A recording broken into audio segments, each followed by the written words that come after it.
vezes nós pensamos que a ação de Deus com a reforma protestante só trouxe melhoras para a igreja.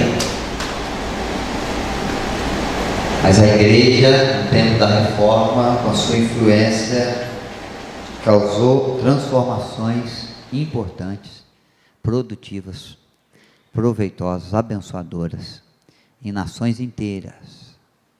Até hoje, há muitas nações que têm as suas leis, seus princípios governamentais firmados em bases da reforma protestante, do século XVII, século XVI, 1517.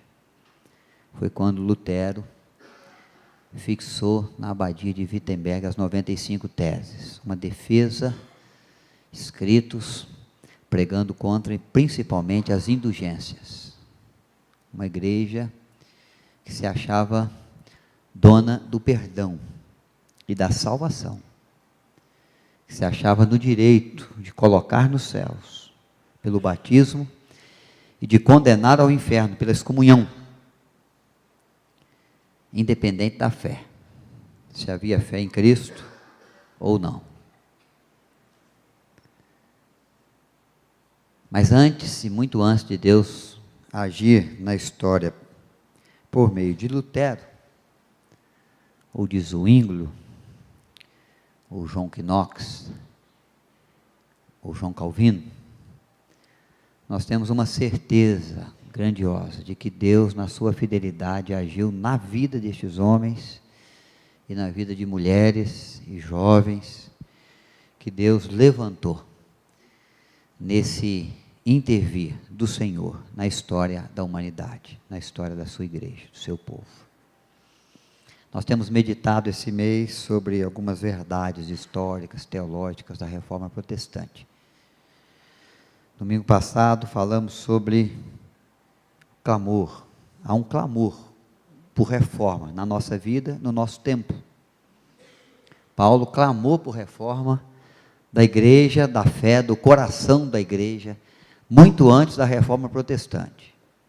Nós vimos isso e fomos desafiados a rever, que tipo de coisa, de pensamento, de ação, de sentimento, de renovação de mente nós temos que rever, reformar, transformar, para a glória de Deus também, para a santificação da igreja, para a continuidade do agir do Senhor e do seu Espírito na nossa vida e através de nós, na história dos homens, a nossa volta, a começar pela nossa casa, a nossa cidade, o nosso país, quem sabe se estender até onde Deus quiser levar, a partir da nossa vida. Hoje nós vamos meditar, e a nossa reflexão tem como tema um Deus que intervém na história. Mas Deus jamais vai intervir na história da nação ou da igreja, se não for por meio dos seus discípulos, dos seus servos, das suas servas, dos seus filhos. Primeiro ele mexe com a gente. Ele reforma o nosso coração, a nossa alma, as nossas convicções. Primeiro ele intervém na nossa vida. Depois ele vai mexer, vai intervir a partir de nós. É sempre assim. Muito antes de Deus usar como instrumento Lutero, Deus mexeu na história de Lutero, na vida de Lutero, no coração, na mente de Lutero, de João Calvino e de todos os personagens da reforma. Se você vai avaliar, você vai ver como Deus tratou com estes homens, antes de usá-lo, ou de usá-los para tratar com a igreja e com a sociedade. Então eu quero ler um texto e eu preciso que você abra a sua Bíblia, Efésios capítulo 3.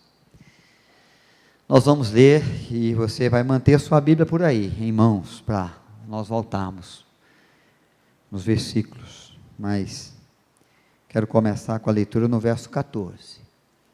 Vamos fazer a leitura de forma responsiva.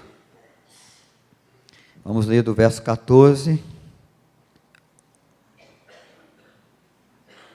ao 21. Vamos fazer assim, os corais vão puxar a leitura para nós. vão ler os versos pares, começam no verso 14. Os irmãos, a igreja responde com a leitura dos versos ímpares. Do texto de Efésios capítulo 3. Então dá tempo ainda para você abrir aí, encontrar o texto. Efésios 3, carta de Paulo aos Efésios. Paulo vai fazer uma oração. Coral, os corais vão puxar a leitura lendo os versos pares. Começamos no verso 14. A igreja responde com a leitura dos versos ímpares, nós vamos até o 21. Os corais podem começar, por favor.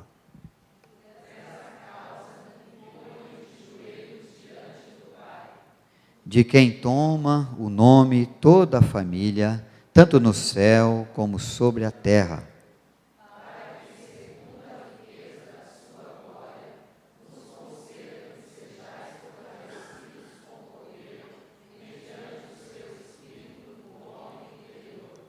E assim habite Cristo no vosso coração pela fé, estando vós arraigados e alicerçados em amor,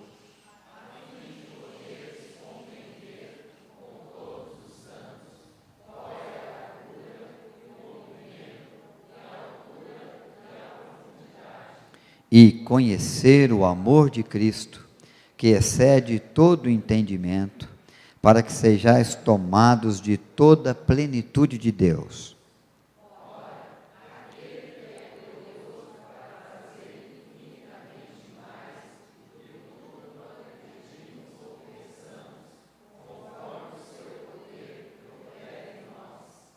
A Ele seja a glória na igreja e em Cristo Jesus, por todas as gerações, para todos sempre.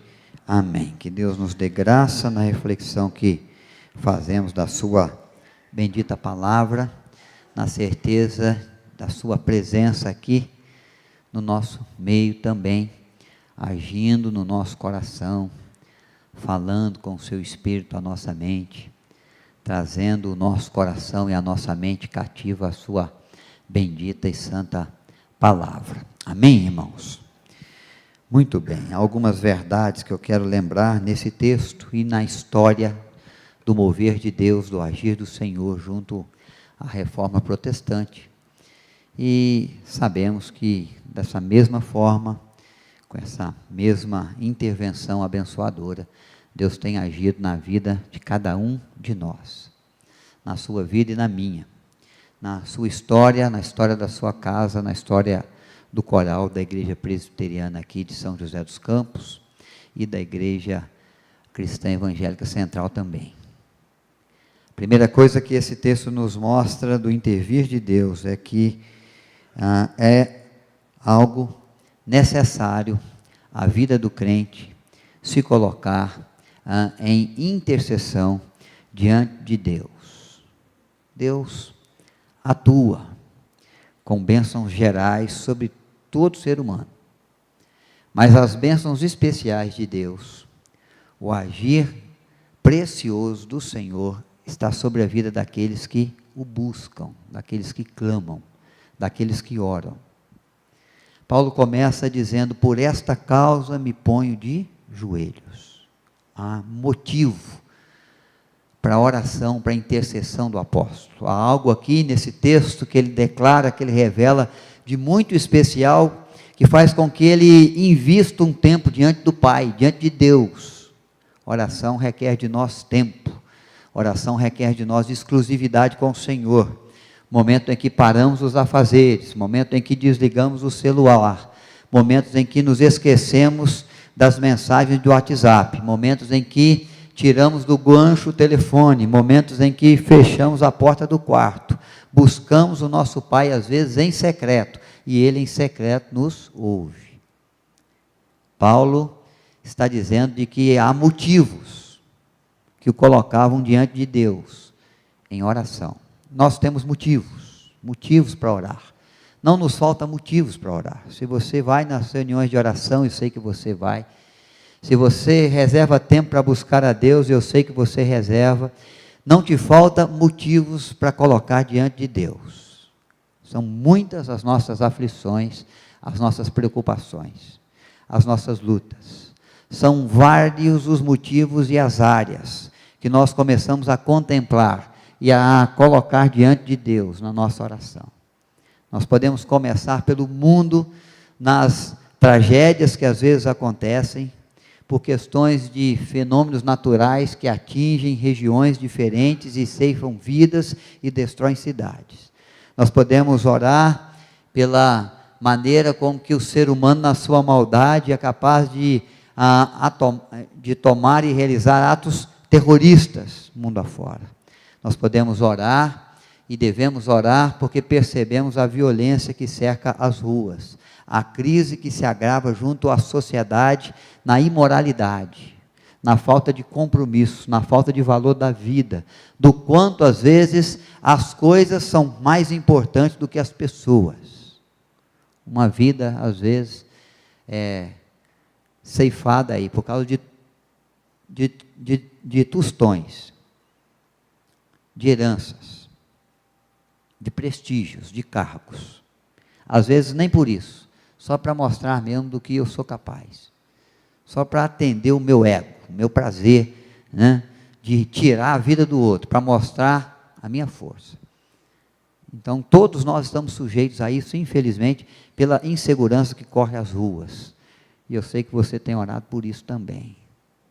Há tantas dificuldades, a vida de crianças, de jovens, há famílias, há cônjuges perdendo seus amados, às vezes seus filhos, há filhos se tornando órfãos, por causa da maldade do coração do homem. Não nos falta motivo, nem assunto para colocar diante de Deus. Quando pensamos na igreja, da mesma forma, oramos por uma igreja perseguida, às vezes não no nosso país, mas em outros países onde não há liberdade de culto que temos aqui. Vidas que são mortas, são presas, são açoitadas, são levadas para campos de concentração. E nós intercedemos por esta igreja, porque são irmãos nossos queridos, que padecem por causa do nome de Cristo Jesus. E se formos trazendo para mais perto de nós, eu sei que você tem as suas intercessões pessoais, suas lutas, suas aflições, suas dificuldades, suas necessidades, pela saúde, ou pelo emprego, ou pela família, pelo desafio que a vida te trouxe, pelas circunstâncias adversas que você vive, pela angústia que vai no seu coração, por algo que tem roubado o seu sono, sua tranquilidade. Paulo tinha muitos motivos para orar, e ele está dizendo aqui que ele se colocava diante de Deus, em favor dos efésios, em favor da igreja. Ele está orando por esses irmãos. O texto já nos revelou a causa da oração, mas eu quero lembrar você que não falta assunto nem motivo para você clamar diante de Deus. O tempo que nós investimos para isso é muito pouco diante daquilo que nós devíamos, diante daquilo que as circunstâncias pedem. Nós temos que reconhecer que nós oramos pouco, e às vezes é por isso que Deus realiza tão pouco também. Porque Jesus mesmo disse que até agora nada tem despedido em meu nome, né? Pedis e recebereis, para que a vossa alegria seja completa. Então há a importância da oração para o intervir de Deus. Muitas das bênçãos que Deus reserva para nós só alcançamos quando oramos, quando buscamos, quando pedimos, quando colocamos diante de Deus a nossa vida, quando clamamos, tem compaixão de nós e ajuda-nos. E nós oramos pouco. Eu sei que você tem as suas justificativas, eu tenho também as minhas. Normalmente é a falta do tempo, né? Falta do tempo. Deus trabalhou na vida de Lutero, mas Lutero foi um homem de oração. Não pensem vocês que ele era só uma mente brilhante. Um homem de extrema coragem para enfrentar as perseguições que a igreja trouxe. Um homem sanguíneo, que precisou ser sanguíneo, para responder às vezes à ação da igreja, contra a sua vida e contra o movimento da reforma no seu tempo. Um homem ameaçado, mas que não se cala, como outros que Deus levantou também. Estes homens, personagens da reforma, que foram usados por Deus, foram trabalhados por Deus, porque eram homens de oração. Se colocavam diante de Deus, o agir de Deus vem na vida deles. Lutero chegava a dizer, quando olhava a agenda das suas atividades no dia, se eu não orar hoje pelo menos 2 horas, eu não vou conseguir realizar nada do que eu tenho para fazer. Então ele levantava mais cedo, se ele tinha mais tarefas, para orar por mais tempo, porque ele sabia que era um investimento na resolução dos problemas, das crises, das lutas, no realizar dos sonhos necessários junto à sua vida. Oração. Paulo está dizendo, eu me ponho de joelhos, por causa de vós. É preciso que a igreja entenda isso. O intervir de Deus vem, mas ele não vem sem a intercessão da igreja, sem que você ore. Pela vida dos seus filhos, eu sei que você ora. Pelo seu trabalho, pela sua saúde. Mas às vezes nós oramos e nós priorizamos de maneira errada os pedidos da nossa prece. Quando você olha para a causa que põe Paulo de joelhos, você vê que ele não pede de Deus nem riqueza para a igreja dos Efésios. Fala, Senhor, dê muitos membros, dê muitos recursos financeiros. Ele pede agir de Deus que edifica o coração. Mover de um Espírito que os torna capazes de testemunhar. Que sejam cheios do Espírito Santo. Que habite no coração deles a graça de Deus em Cristo. A oração de Paulo e o que leva a se ajoelhar diante da igreja é para que ela seja uma igreja fortalecida pela sua fé, pelo agir de Deus, pelo mover de Deus, junto a cada coração. É importante entender isso. Quando você ora pelo seu filho e pede que ele seja aprovado no vestibular, está vindo aí as provas de vestibular e do Enem, você está fazendo um grande pedido. Quando você ora pela saúde dele, ou sua, ou do seu cônjuge, é algo que você está pedindo que é importante. Mas nós não podemos priorizar essas coisas. Nós temos que saber que cabe a nós, em primeiro lugar, orar pela espiritualidade espiritual, pela saúde, aliás, espiritual. Nós oramos pouco pela herança de fé dos nossos filhos, dos nossos netos, dos nossos sobrinhos, para que sejam revestidos do poder de Deus, para que habite no coração deles a graça do Evangelho. Nós nos preocupamos com coisas que para nós se tornam prioridades, mas para Deus não é a prioridade. Às vezes nós clamamos, pedimos tanto e tantas coisas, esquecemos de pedir que sejam filhos que trilhem o caminho da fé, que amem a igreja, que amem a palavra de Deus, que amem o Senhor da igreja, que os amou primeiro na cruz do Calvário. Então, é importante, irmãos, se queremos ver o agir de Deus, interceder, especialmente pela vida espiritual das pessoas em favor de quem clamamos, tem misericórdia, Senhor. Elas precisam dessas coisas todas, mas nós não podemos nos esquecer da instrução que a palavra de Deus nos dá. Primeiro, o reino de Deus na vida deles. As outras coisas todas que nós nos preocupamos, Deus vai acrescentar, porque Ele sabe que os nossos filhos, que o nosso cônjuge, que os nossos amigos, que a nossa cidade, que o nosso país precisa. Então Paulo está dizendo, eu me ponho de joelhos. Lutero era um homem que se colocava de joelhos, orando em favor da vitalidade da igreja, da força da igreja, para que habitasse o Senhor com poder e graça, para que a palavra de Deus fosse fortalecida na mente, no coração, na decisão, na escolha de cada crente, de cada servo do Senhor. Para haver o intervir de Deus, é preciso que a igreja se dobre de joelhos, se coloque na intercessão, orando pela saúde espiritual dos seus membros, orando pela riqueza da sua fé. Por esta causa me ponho de joelhos diante do Pai, diz o apóstolo Paulo, para que segundo a riqueza, verso 16, da sua glória, vos conceda que sejais fortalecidos com poder mediante o Espírito ou Espírito de Deus no homem interior, e habite Cristo no vosso coração pela fé, estando vós arraigados e alicerçados em amor, a fim de poderes compreender com todos os santos qual é a largura, o comprimento, a altura, a profundidade, e conhecer o amor de Cristo que excede o entendimento, para que sejais tomados de toda a plenitude de Deus. Olha que oração preciosa. Porque ele não está preocupado apenas com as demais coisas, mas está preocupado com a saúde do reino de Deus, do habitar de Cristo em cada coração. As demais coisas Deus vai acrescentar. Você pode pedir, não é pecado, não é errado. É necessário que peça. Mas não sem antes ter a preocupação do mais importante. Do que vale os nossos filhos serem doutores, ter os seus diplomas na parede, se eles abandonarem o caminho da fé. Então, antes de pedir qualquer coisa pela sua vida, pela vida da sua igreja, do seu vizinho, peça que sejam revestidos da graça de Deus, que Cristo habite o coração, e que eles possam caminhar com firmeza e entender o amor de Deus, que excede o entendimento humano, porque é o amor que traz como sacrifício o próprio Filho, para manifestar graça, bondade, perdão, para nos dar a oportunidade de sermos filhos do Senhor, alcançados pelo Senhor,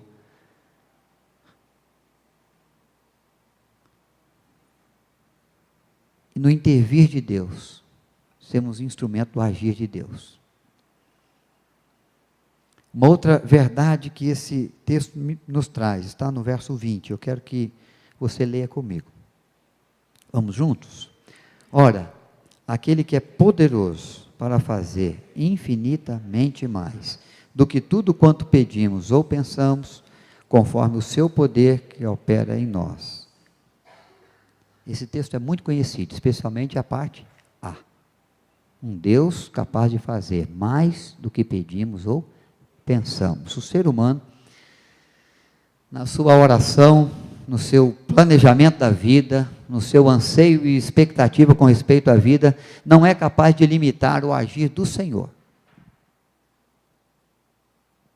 Deus sempre nos surpreende. Então, a segunda coisa que nós temos que entender, uma lição preciosa para nós que a reforma nos ensina, mas que antes dela a Bíblia proclama, é que o intervir de Deus sempre vai nos surpreender.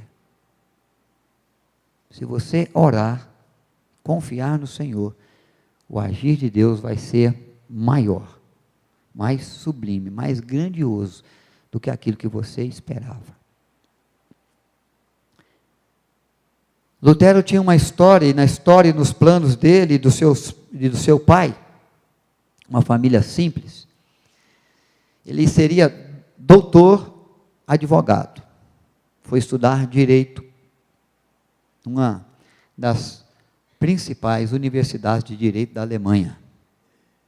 Esse era o plano, esse era o projeto, esse era o desejo do coração dele e do seu pai.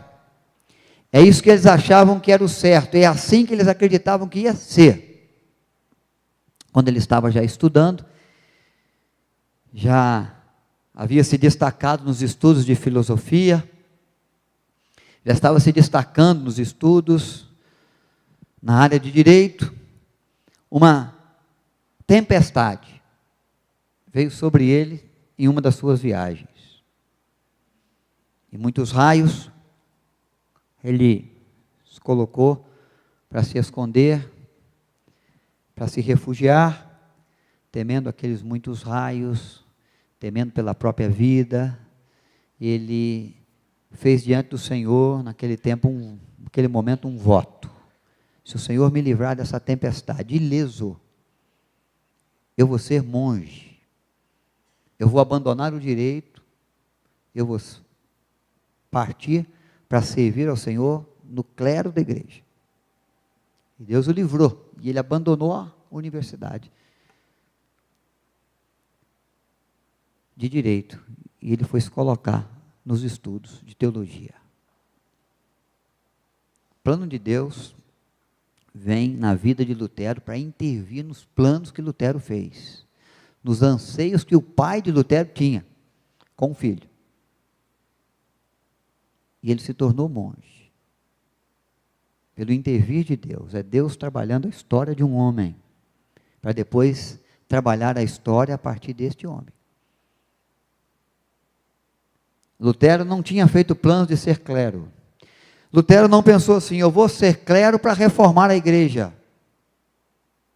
Eu vou entrar para o clero, para a liderança da igreja, para mudar a igreja, para reformar, para tornar a igreja melhor. Lutero jamais pensou e planejou que a sua atitude de reforma, de tradução da Bíblia para o alemão, pudesse trazer toda a transformação e reforma e importância e valor que aquela atitude dele tem tido até os dias de hoje. Nem na expectativa maior de bom resultado com a sua vida, com seus escritos, com a sua fé, com seus sermões, ele podia imaginar sequer que ele estaria sendo lembrado hoje aqui. E lembrado mundo afora. Por mais otimista que fosse nos seus planos e projetos, é mais do que ele pediu, é mais do que ele pensou. Pode acreditar, irmãos. O mesmo com os outros reformadores. Nosso Deus faz mais do que pedimos, do que pensamos. O nosso Deus nos surpreende. Se nos colocamos diante dele em oração, se colocamos a nossa vida, ele trabalha, ele intervém em nós, para intervir, para trabalhar na história à nossa volta. Nós temos que acreditar nisso, nós temos que ter isso em mente, porque nós não sabemos o que Deus pode fazer, a partir da nossa palavra, da nossa vida, no bairro, na vizinhança, na igreja, onde nós temos buscado servir com fidelidade, consagrando a nossa vida ao Senhor. Lutero jamais esperava a repercussão que a vida, que as atitudes, que as palavras, que os sermões dele tiveram. Mas ele sabia que era a graça de Deus, pelo exercício da fé, porque ele estava aprendendo que o justo vive por fé. Certeza das coisas que se esperam, convicção de fatos que não se veem. É assim que caminha o discípulo de Cristo. Nós temos algumas pessoas chegando aos 100 anos. Dona Romilda está quase lá. Na Cristã Evangélica, eu fui num culto de uma irmã que completou 100. 101, já está com 101. Nós temos aqui a avó da Valdenise, a mãe da dona dele, 101 também. Feriado do 12 de outubro, eu fui à Espera Feliz, minha terra natal, celebrar os 100 anos da minha avó. Uma mulher de Deus também. Sempre gostou de viver. Posso garantir para vocês, a dona Romilda está aqui, se for mentira, ela pode desmentir, né? Com todo o otimismo da vida, a minha avó nunca, diante de Deus, orou na sua infância ou juventude, dizendo: Senhor, me conceda 100 anos de vida. Acho que a dona Romilda, quando era criança, não pediu isso para Deus, não. Pediu muitas coisas. Mas para chegar aos 100, será que pediu? Não pediu.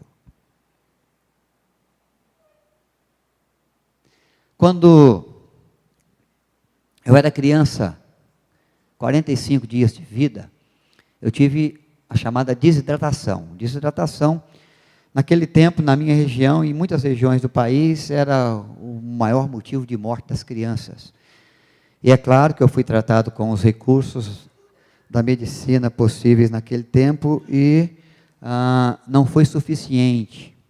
Os médicos me entregaram para minha mãe, para o meu pai, e disseram: pode levar ele para casa, para ele morrer em casa. 45 dias de vida.